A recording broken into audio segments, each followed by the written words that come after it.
မင်းညာရထားတဲ့တောဝတ်သားပါခင်ဗျာတောဝတ်သားအခုဒီမနေ့မှခုတ်မှာပေါ့ကွာတောဝတ်သားခုတ်မယ်ဒီမှာတောဝတ်သားခြေတစ်ဖက်ပေါ့ကွာ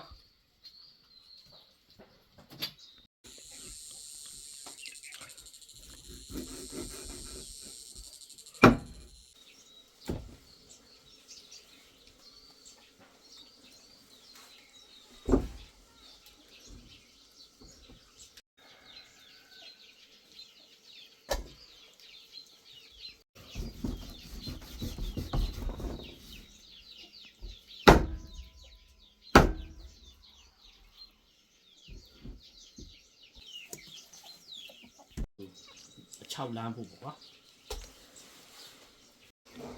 ဒီတောဝတ်သားကြတော့ဟွာပေါ့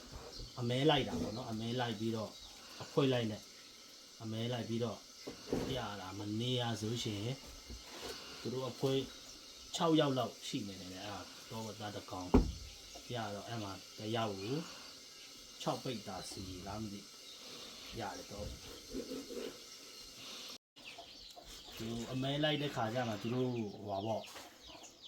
ဒီရတဲ့ဟာပေါ့နော်ရတဲ့ဟာတွေဂျီရရင်လည်းဂျီဟိုတောဝက်ရလည်းကြောတောဝက်ပေါ့နော်တခြားတမင်ဟွာအကောင်တွေရရင်လည်းအဲ့ဟာတွေဟိုအဲ့မှာအမဲလိုက်တဲ့သူတွေအကုန်လုံး10ယောက်ရှင်10ယောက်အဲ့ဟိုပါပြောခွဲဝေကြတာပေါ့နော်အနီများနဲ့ဒီစာရီအစ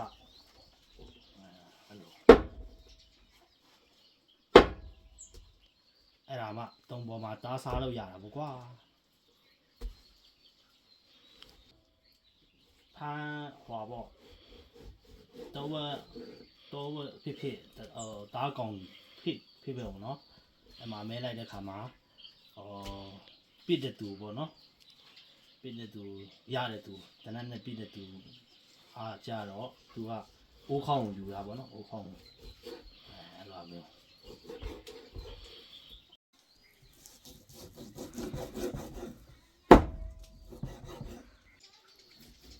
အခုဒီဟာတွေက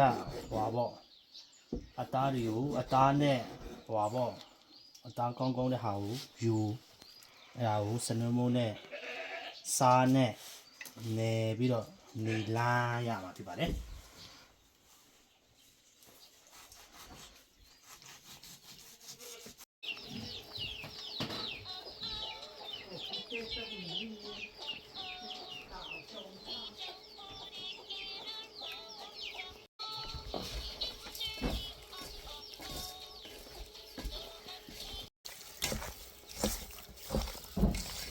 စနမုံနဲ့နေပူ6လမ်း